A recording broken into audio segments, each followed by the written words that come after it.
Hello everyone, myself Diksha Singh, and today I'm going to explain the topic successive differentiation. So, as the name suggests, successive differentiation means again and again differentiating the function up to n number of times. किसी भी function को हम लोग बार बार अगर differentiate करते हैं n number of times तक तो उसी को कहते हैं सक्सेसिव डिफ्रेंशिएशन. अब आगे देखते हैं. If y is equals to F X then D Y by D X is called the first derivative of y. ये हम लोगों ने पहले भी पढ़ा है. If y is equals to F X then D two Y by D X two is called the second derivative of y. If y is equals to F X then D three Y by D X three is called the third derivative of y. And so on. इसी तरीके से अगर y एफ एक्स है तो D N Y by D X N जो है वो nth डेरिवेटिव कहलाएगा y का. This process of finding the differentiation again and again up to n times is called successive differentiation. मतलब बार बार किसी भी फंक्शन को हम लोग अगर डिफ्रेंशिएट कर रहे हैं n नंबर ऑफ टर्म्स तक तो वो सक्सेसिव डिफ्रेंशिएशन कहलाएगा. n जो है वो कुछ भी हो सकता है जो आपके क्वेश्चन में प्रोवाइड हो सकता हो डायरेक्ट n तक ही पूछे या कोई नंबर भी दे सकता है n के जगह पर.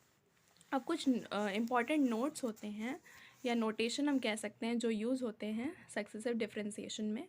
जैसे कि फ़र्स्ट ऑर्डर डेरिवेटिव को हम लोग डिनोट कर सकते हैं D Y by D X से, वाई डैश से, वाई वन से, डी वाई से और एफ डैश एक्स से फर्स्ट ऑर्डर डेरिवेटिव को. ऐसे ही सेकेंड ऑर्डर डेरिवेटिव को हम लोग रिप्रेजेंट कर सकते हैं D two Y by D X two से, वाई डबल डैश से, Y two D two Y F double dash X से.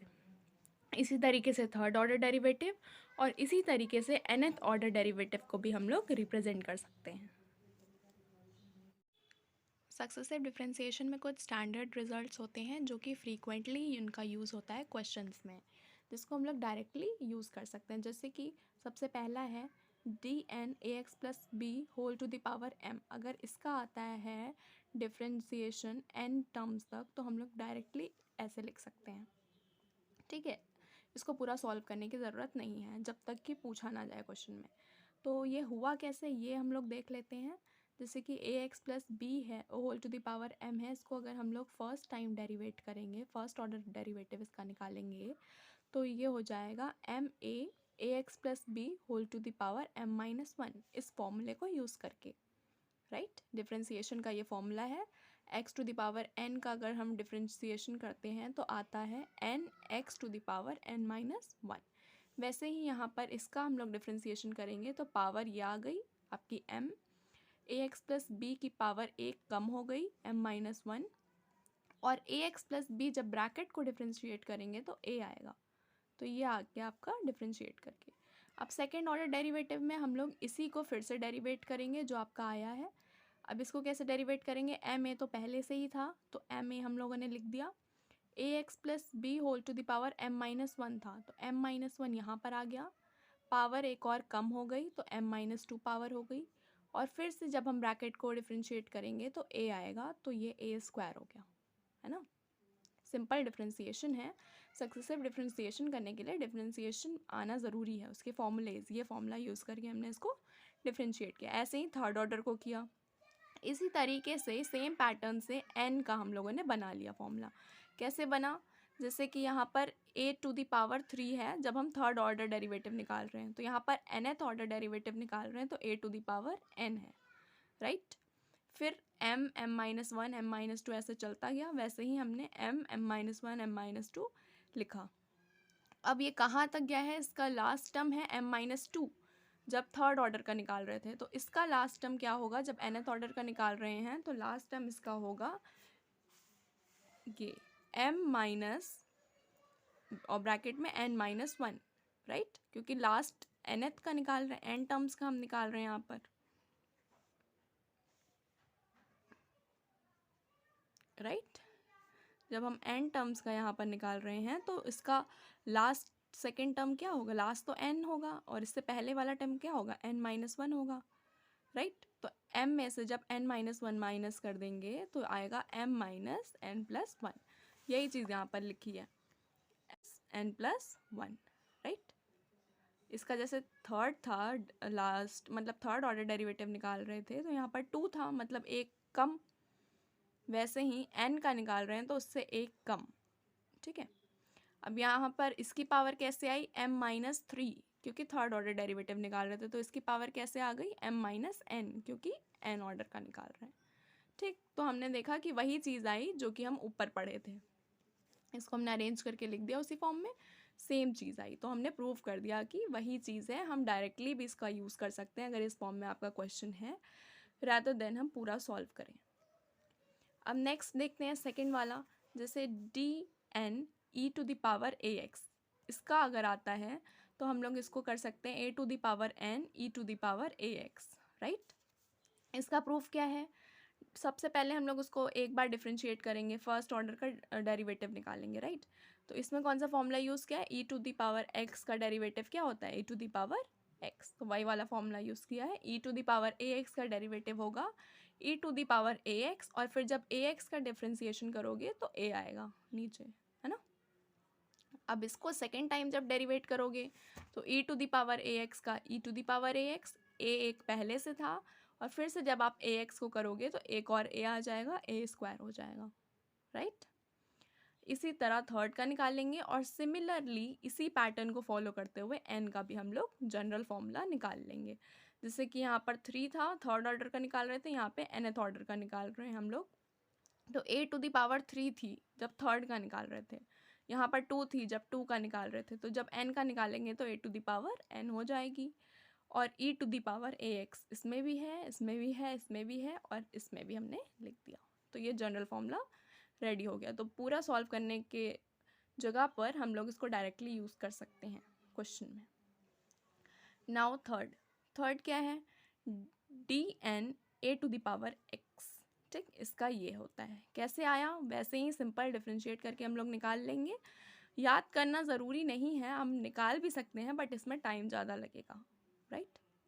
अब जैसे ax है, इसको डिफ्रेंशिएट करेंगे तो इसका फॉर्मूला होता है a⁴x log base e(a), right. तो सिंपल यही चीज़ फॉर्मूला अप्लाई किया और इसको डिफ्रेंशिएट कर दिया। जब 2-3 बार डिफ्रेंशिएट करोगे, first order, second order, third order निकालोगे, तो हमको पता चल जाएगा कि कौन सा पैटर्न फॉलो हो रहा है। उसी पैटर्न से हम लोग जनरल फॉर्मूला dn का निकाल लेंगे, राइट। अब हम लोग फोर्थ स्टैंडर्ड रिजल्ट देखते हैं। इसमें अगर आपका क्वेश्चन इस फॉर्म में होता है तो आपको डायरेक्ट ये आप लिख सकते हैं, पूरा सॉल्व करने की ज़रूरत नहीं है, ठीक। अब ये आया कैसे ये देखते हैं। इसको अगर हम लोग फर्स्ट टाइम डेरिवेट करेंगे by using the formula d/dx of log x, जो कि 1/x होता है, जो कि हम डिफ्रेंसिएशन में पढ़ चुके हैं, राइट, ये लिखा है मैंने। वैसे ही ax plus B, log ax plus B को जब आप डिफ्रेंशिएट करोगे तो log ax प्लस बी पहले 1/x के फॉर्म में आ जाएगा, मतलब ax plus B to the power -1। फिर जब आप ax प्लस बी को डिफ्रेंशिएट करोगे तो a आ जाएगा, राइट। फिर इसी को अगर सेकेंड टाइम आप डिफ्रेंशिएट करोगे, सेकेंड ऑर्डर डेरिवेटिव निकालोगे तो ये आएगा वैल्यू। थर्ड टाइम करोगे तो ये आएगा। इसी पैटर्न को फॉलो करते हुए हम लोग nth का निकालेंगे। जैसे कि -1 की पावर यहाँ पर 2 है जब हम थर्ड ऑर्डर का निकाल रहे हैं, जब हम सेकेंड ऑर्डर का निकाल रहे हैं तो -1 की पावर 1 है। वैसे ही हम अगर nth ऑर्डर का निकालेंगे तो -1 की पावर n-1 हो जाएगी, क्योंकि एक कम है पावर, राइट। यहाँ पे थर्ड का निकाल रहे हैं तो 2 है पावर, सेकेंड का निकाल रहे हैं तो 1 है पावर -1 की। अब फैक्टोरियल भी आपका एक कम आ रहा है, जैसे कि थर्ड ऑर्डर का निकाल रहे हैं तो 2 फैक्टोरियल, तो nth ऑर्डर का निकाल रहे हैं तो n-1 फैक्टोरियल, राइट। अब a⁴n, क्यों n, यहाँ पर देखिए a⁴3 है जब थर्ड ऑर्डर का निकाल रहे हैं, वैसे ही n ऑर्डर का निकाल रहे हैं तो a⁴n। Now ax plus B to the power -n, क्योंकि यहाँ पे -3 था जब थर्ड ऑर्डर का निकाल रहे थे, और जब सेकेंड ऑर्डर का निकाल रहे थे तो -2 आया था। ऐसे ही n का हमने बना लिया जनरल फॉर्मूला, राइट।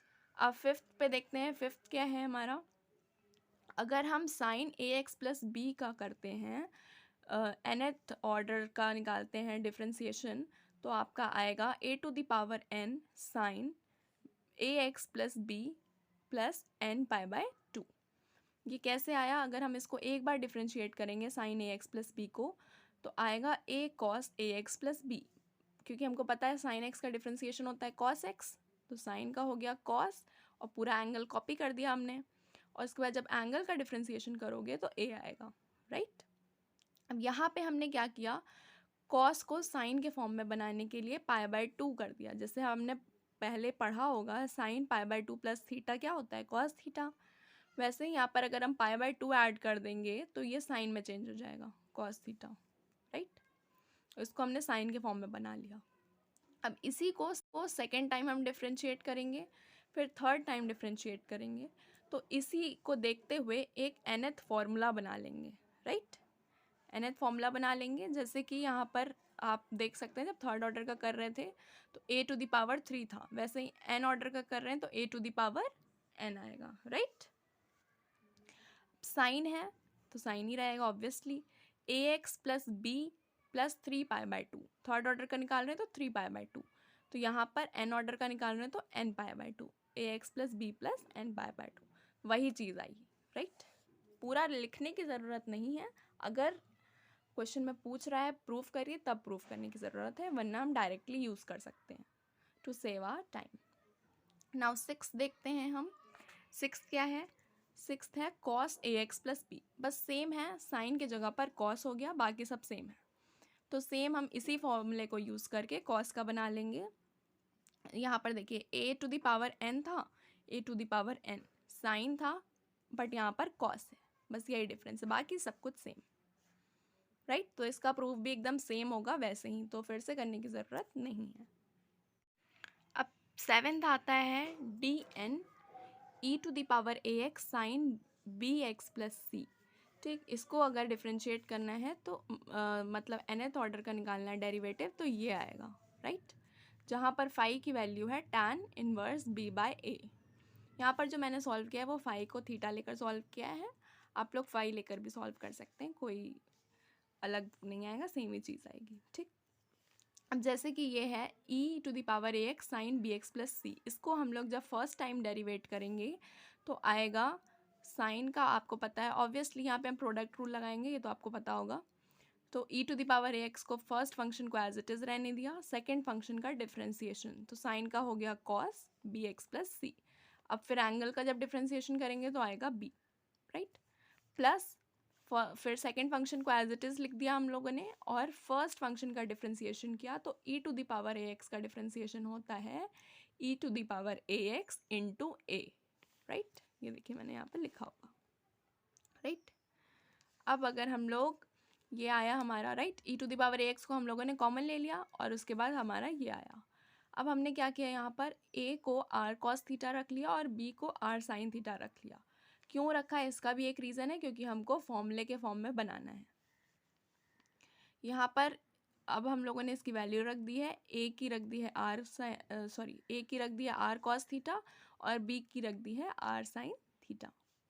अब ये हमारा फॉर्मूला बन गया है, देखिए sine a cos b plus cos a sin b वाला फॉर्मूला बन गया है, ये लिखा भी है मैंने यहाँ पर। ये फॉर्मूला होता है साइन a प्लस b का, तो इसी के फॉर्म में हम लोग इसको लिख देंगे, sine a plus B. Next हम लोग इसको सेकेंड टाइम जब डेरिवेट करेंगे तो हमारी वैल्यू आएगी, ये किया हुआ है मैंने, ठीक।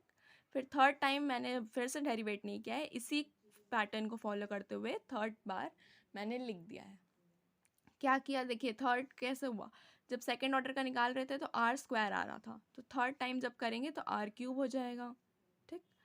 e⁻ax सेम, साइन 2 थीटा था क्योंकि यहाँ पे सेकेंड ऑर्डर का है, यहाँ पे 3 थीटा हो जाएगा थर्ड ऑर्डर का, बाकी bx प्लस c सेम। अब इसी पैटर्न को फॉलो करते हुए हम लोग nth का फॉर्मूला बना लेंगे, ये है nth का फॉर्मूला, राइट। क्या किया है, r3 था, यहाँ पे rn हो गया r⁻n, क्योंकि nth ऑर्डर का कर रहे हैं डेरिवेटिव। e⁻ax सेम, साइन यहाँ पर n थीटा हो गया yn, क्योंकि यहाँ पर हम nth ऑर्डर का निकाल रहे हैं, यहाँ पर 3 था क्योंकि हम लोग थर्ड ऑर्डर का निकाल रहे थे, ठीक। इसी को देखते हुए हम लोगों ने ये बना लिया। अब यहाँ पर हम लोग चाहें तो थीटा की वैल्यू भी पुट कर सकते हैं, जो कि हम लोगों ने यहाँ से निकाली है, राइट। यहाँ पर हमने क्या किया, देखिए a को r cos थीटा लिया था पहले, b को r sin थीटा लिया था, इसका स्क्वायर किया हमने तो हमको r की वैल्यू पता चल गई। आर की वैल्यू है √a² प्लस b², यहाँ पर मैंने उसकी वैल्यू रख दी है आर की, राइट, और कुछ नहीं किया, बस आर की यहाँ पे वैल्यू रख दी। और हम थीटा की भी वैल्यू अगर रखना चाहें तो रख सकते हैं। ये मैंने थीटा की वैल्यू निकाल ली b/a करके, थीटा की वैल्यू आई है tan इनवर्स b/a, ये रख दिया। ज़रूरी नहीं है, प्रूफ यहीं तक था, बट हम रख भी सकते हैं थीटा की वैल्यू, तो ये आ जाएगा, राइट। 8th वाला भी सेम है, बस यहाँ पर साइन की जगह पर कॉस हो गया है, तो सेम प्रूफ मैंने लिख दिया है एज जैसे हमने 7th में किया है वैसे ही 8th में करेंगे, राइट, डायरेक्टली, क्योंकि दोबारा नहीं प्रूफ किया है, वही सेम है, बस साइन की जगह पर कॉस हो गया है। अब हम कुछ क्वेश्चंस देखते हैं कि कैसे क्वेश्चंस करते हैं हम लोग। अभी तक हम लोगों ने स्टैंडर्ड फॉर्म देखा। स्टैंडर्ड फॉर्म में हम लोगों ने क्या किया कि कुछ जो फ्रीक्वेंटली यूज़ होते हैं क्वेश्चंस में उनको हम डायरेक्टली यूज़ करेंगे, और कैसे करेंगे वो अब हम देखते हैं। जैसे कि एक क्वेश्चन है, if y is equals to a cos nx plus b sin nx prove that y2 plus n square y is equals to 0, right. तो ये गिवन है आपको y, राइट, y दिया है। अब हम इसका फर्स्ट डेरिवेटिव निकालते हैं। पहले फर्स्ट डेरिवेटिव निकालने के लिए हम लोगों ने इसका डिफ्रेंसिएशन किया, तो आपको पता है कि cos का डिफ्रेंसिएशन करेंगे तो क्या आएगा, माइनस साइन, तो ये यहाँ पे है cos sin nx, तो यहाँ पर आएगा minus sine nx, right. a तो बाहर रहेगा क्योंकि यहाँ पे कांस्टेंट है, तो a एज इट इज़ रहा। फिर जब हम इस nx को करेंगे डिफ्रेंशिएट तो n आएगा, ये आ गया इसका डिफ्रेंसिएशन, और इसका डिफ्रेंसिएशन ये, राइट। ये है first order derivative. Second order derivative जब निकालेंगे तो ये आया हमारा। अब इन दोनों को क्या किया है हम लोगों ने, माइनस एन स्क्वायर कॉमन ले लिया, राइट।